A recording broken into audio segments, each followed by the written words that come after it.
आज मैं आपको बीए द्वितीय वर्ष के प्रथम प्रश्न पत्र प्रमुख राज्य व्यवस्थाएं और इसके अंतर्गत मंत्रिमंडल और प्रधानमंत्री के बारे में बहुत ही महत्वपूर्ण अध्याय पढ़ाने जा रही हूँ। सर्वप्रथम मंत्रिमंडल या कैबिनेट का ब्रिटिश राज्य व्यवस्था में क्या महत्व है, इसके बारे में हम चर्चा करेंगे। ब्रिटेन में संसदात्मक शासन व्यवस्था है और संसदीय शासन में कार्यपालिका का एक औपचारिक प्रधान होता है तथा दूसरा कार्यपालिका का वास्तविक प्रधान। डाइसी के शब्दों में, यद्यपि शासन का प्रत्येक कार्य सम्राट के नाम पर किया जाता है, परंतु इंग्लैंड की वास्तविक कार्यपालिका शक्ति कैबिनेट में ही निहित है।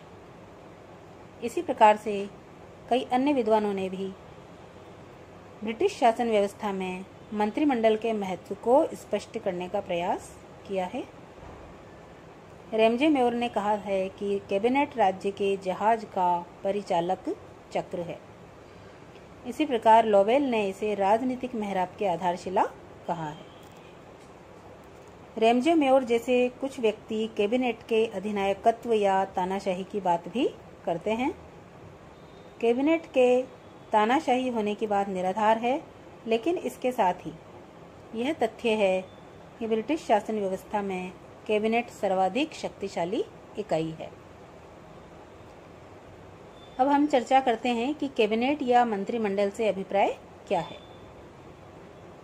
मंत्रिमंडल का आशय उस राजनीतिक समिति से है जो प्रधानमंत्री के नेतृत्व में कार्यपालिका शक्तियों का प्रयोग करती है।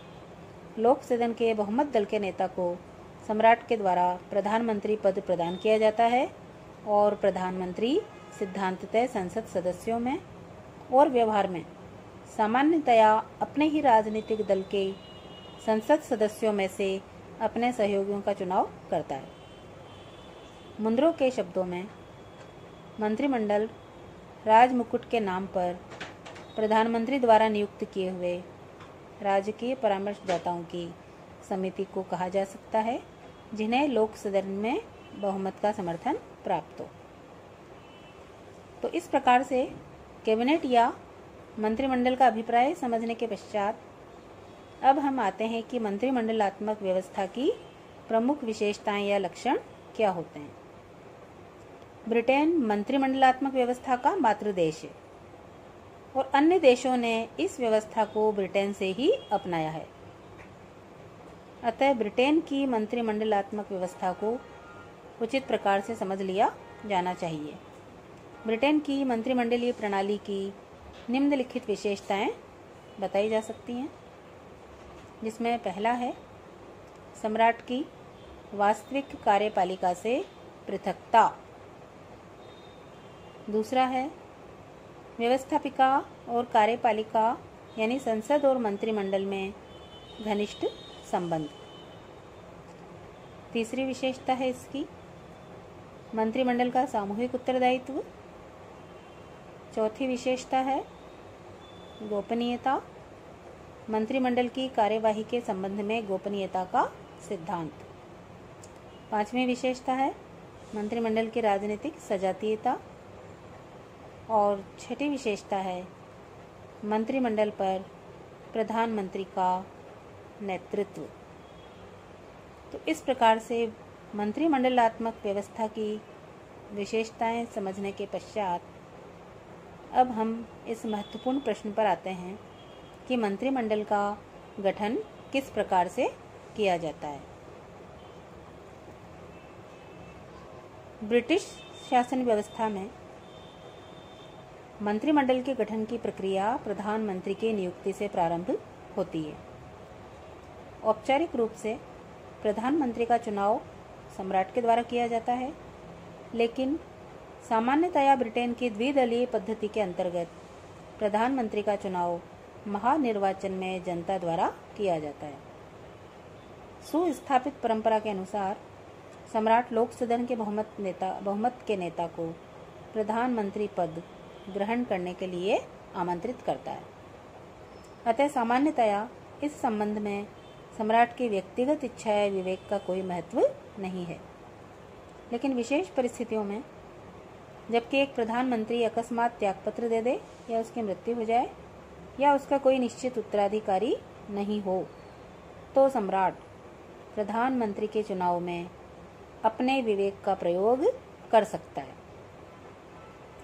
भूतकाल में कुछ अवसरों पर इस संबंध में सम्राट ने अपने विवेक का प्रयोग भी किया है, लेकिन ऐसा करते समय उसे इस बात को ध्यान में रखना होता है कि उसके द्वारा इस पद के लिए चुना गया व्यक्ति लोक सदन के बहुमत का विश्वास भाजन हो। वर्तमान समय में इस बात के कारण सम्राट द्वारा प्रधानमंत्री का चुनाव करने में अपने विवेक का प्रयोग करने के अवसर और कम हो गए हैं।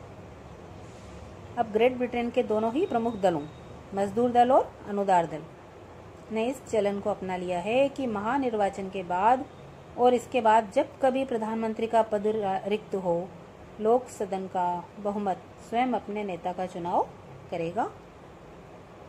तो अन्य मंत्रियों की नियुक्ति सम्राट के द्वारा प्रधानमंत्री के परामर्श पर ही की जाती है और रानी विक्टोरिया के बाद से ही इस संबंध में सम्राट का प्रभाव समाप्त हो गया।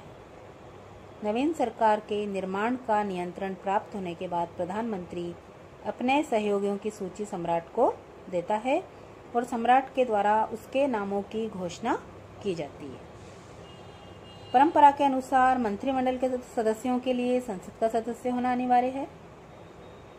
किसी ऐसे व्यक्ति को जो नियुक्ति के समय संसद का सदस्य नहीं हो, केवल 6 माह की अवधि के लिए मंत्री बनाया जा सकता है। इसके अतिरिक्त प्रधानमंत्री को अपने सहयोगियों का चुनाव करने में एवं अपने दल के अंदर विभिन्न व्यक्तियों की स्थिति, उनके भौगोलिक क्षेत्रों और समुदायों का प्रतिनिधित्व करने, सदस्यों की दक्षता और उनकी समाज सेवा की भावना आदि का ध्यान रखना होता है। इस संबंध में लोवेल ने ठीक ही लिखा है कि प्रधानमंत्री का यह कार्य ऐसा ही है जैसा कि बहुत से ऐसे ब्लॉकों की सहायता से जो एक दूसरे से मेल न खाते हों एक चित्र तैयार कर देना। तो इस प्रकार से सहयोगों के चुनाव में प्रधानमंत्री के द्वारा कुछ वास्तविकताओं को भी ध्यान में रखा जाता है, लेकिन जहाँ तक वैधानिक दृष्टिकोण का संबंध है वह अपने सहयोगों के चुनाव में पूर्ण रूप से स्वतंत्र होता है और व्यवहार में भी इस संबंध में अंतिम निर्णायक तो उसका अपना विवेक ही होता है। इसीलिए एमरी ने भी लिखा है कि वास्तव में किसी अधिनायक को ही अपनी कैबिनेट के निर्माण में इतनी अधिक स्वेच्छाचारी शक्ति प्राप्त होती है जितनी कि ब्रिटिश प्रधानमंत्री को। इस प्रकार से ब्रिटिश प्रधानमंत्री का मंत्रिमंडल में जो महत्वपूर्ण रोल या भूमिका है उसके बारे में आज हमने आपको बताया। अगले चरण में मंत्रिमंडल और प्रधानमंत्री के बारे में हम और विस्तार से चर्चा करेंगे। धन्यवाद।